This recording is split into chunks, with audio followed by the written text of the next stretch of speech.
Olá, seja bem-vindo. Hoje a equipe da revista Agrocampo está no workshop da AgroPrecision, um evento que reúne centenas de profissionais do agronegócio. E a gente veio conferir como foi essa programação. Acompanhe.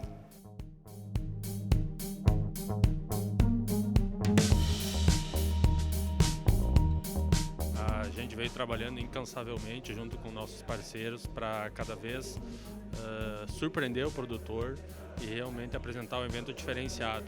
E essa 7ª edição ela vem coroar tudo isso, né? A gente já está há bom tempo desenvolvendo esse projeto e a gente conseguiu então esse ano aí, vamos conseguir tranquilamente participação de mais de 500 produtores aqui da região no nosso evento.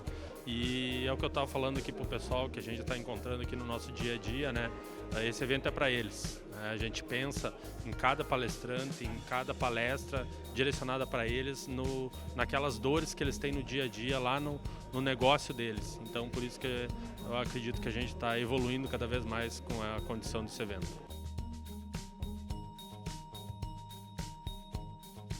Bom, a ideia da gente trazer alguma coisa para compartilhar e aprender um pouquinho aqui no workshop é o que a gente faz com esse monte de dados que tem, o que a agricultura de precisão nos traz para a gente ser preciso dentro da agricultura. As informações estão disponíveis, mas a gente precisa entender ela, a gente precisa ler ela. Eu comento bastante na nossa empresa, quando tem oportunidade, de que não é de graça que o para-brisa é maior que o retrovisor, que a gente precisa enxergar mais para frente que para trás. Em alguns momentos, a agricultura de precisão ela é fundamental para ela ser um pouco desse retrovisor, fazendo um mapeamento, entendendo o que as informações que a gente tem, e a gente focar de uma forma mais assertiva, mais precisa, dentro do nosso para-brisa, para a gente estar focado no caminho que a gente tem para seguir para frente. Temos que pensar num sistema produtivo, ou seja, dentro desse sistema existem vários atores. Um ator muito importante é o produtor rural, e aí coadjuvante a essa autoria está o solo, está a planta, está a máquina. O que nós precisamos pensar? 123,88 sacos por hectare. O que nós precisamos? Fazer com que essa engrenagem funcione direitinho. É isso que nós precisamos pensar. Bom, então hoje quando a gente pensa em eficiência no uso de recursos, nós temos que regular uma máquina para colocar semente de acordo com as zonas de manejo da nossa lavoura. Se nós pensarmos numa zona de baixa produção, nós temos que reduzir o número de boca, porque tem menos coisa para oferecer, então nós reduzimos o número de plantas. Nós vamos para uma zona de alta, então nós aumentamos o número de boca que nós temos mais nutriente para essas plantas poderem comer. Então, onde é que está a associação entre produtor, solo, planta e máquina? Nós fazer essa engrenagem funcionar direitinho. Como é que a gente faz isso? Com agricultura de precisão. Ou seja, primeiro nós conhecemos a nossa lavoura, depois nós conhecemos a nossa cultivar, e aí nós juntamos ela. Como? Com a máquina.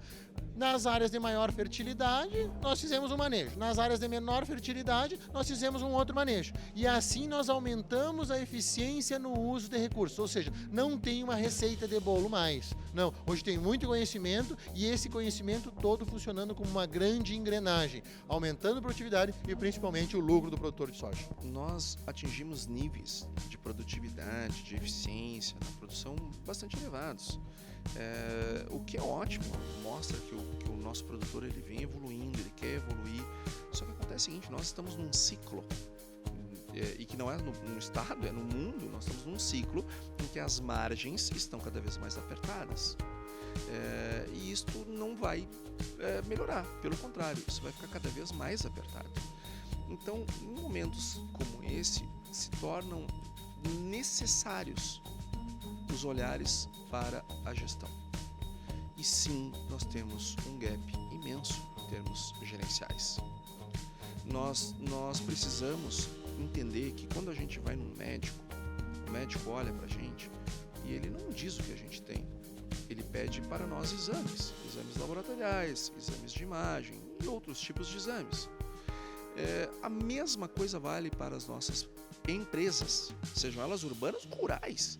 Nós temos que ter indicadores, nós temos que ter marcadores, nós temos que saber o que é uma alavancagem, o total, o operacional, saber o que é um TIR, saber o que é um VPL, saber o que é um payback. Nós temos que saber o quão viável economicamente é o nosso negócio. Porque as pessoas acham, não, o meu negócio está dando lucro, então está bem. Não. Lucro é necessário, mas não é suficiente. Eu tenho que ter lucro suficiente para cobrir, para ter uma taxa interna de retorno que seja maior do que a minha taxa de desconto. Quantos produtores se preocupam com isso no Estado? Eu preciso saber quanto tempo o dinheiro que eu investi leva para voltar para o meu bolso. Ou então, se eu peguei esse recurso de terceiros, né, se eu vou ter capacidade ou não, a partir dessa lucratividade, de pagar esses compromissos. Isso é muito sério. Nós vemos muitos produtores que vão muito bem dentro da lavoura, mas não vão bem. O seu negócio não vai bem. E a explicação não está na lavoura, está na gestão financeira, está na gestão econômico-financeira do seu negócio. Por isso a importância de nós começarmos a olhar para essas questões enquanto dá tempo. E por isso que eu fiquei muito satisfeito e feliz com a oportunidade que o Rodrigo e o Leonardo me deram de vir hoje nesse workshop falar sobre esse tema para produtores deste calibre, produtores deste quilate, porque é a partir desses que nós vamos começar um processo de mudança. Então aqui, né, a gente teve a oportunidade de mostrar detalhadamente cada indicador para que serve e o impacto que isso tem. E criamos 2 propriedades, aliás, uma mesma propriedade com 2 cenários. E os produtores puderam ver com seus próprios olhos como pequenas modificações podem resultar numa enorme diferença em termos de rentabilidade para o produtor. Pequenos manejos, mas manejos não do solo, não da planta, mas financeiros, que eles também são importantes, podem redundar numa enorme diferença. Então, foi uma oportunidade ímpar e pelo retorno que eu tive dos produtores, me parece que a partir de agora esses dados vão começar a ser úteis nos seus negócios também. O que a modernização da agricultura, esse 4.0, ele está nos trazendo um conceito de ter acesso a muito mais informações da propriedade. Então, antes o que ficava muito em percepção, hoje a gente já consegue quantificar e tomar decisões baseadas em alguns conceitos que a gente já não tinha anteriormente. Então, parte dos assuntos que estão sendo abordados no evento, a gente vai estar falando um pouco sobre isso, é essa relação um pouco mais de ambiente, de materiais e, no meu caso, mais relacionados à nutrição. Então, relação, por exemplo, de materiais determinados para indeterminados, diferenças de ciclo, onde isso pode estar impactando em termos de manejo, que eram percepções que antes não se tinha muito bem. Se tinha algo mais aproximado, mais generalista, mas com o avanço e, obviamente, também a elevação de alguns custos da lavoura, a gente começa a ter que ser mais assertivo, né? E a agricultura digital, ela nos traz mais ferramentas que a gente pode estar se baseando para a tomada de decisão. Então, vem se tornando, obviamente, um pouco mais complexo, mas, em contrapartida, vem se tornando mais assertivo também.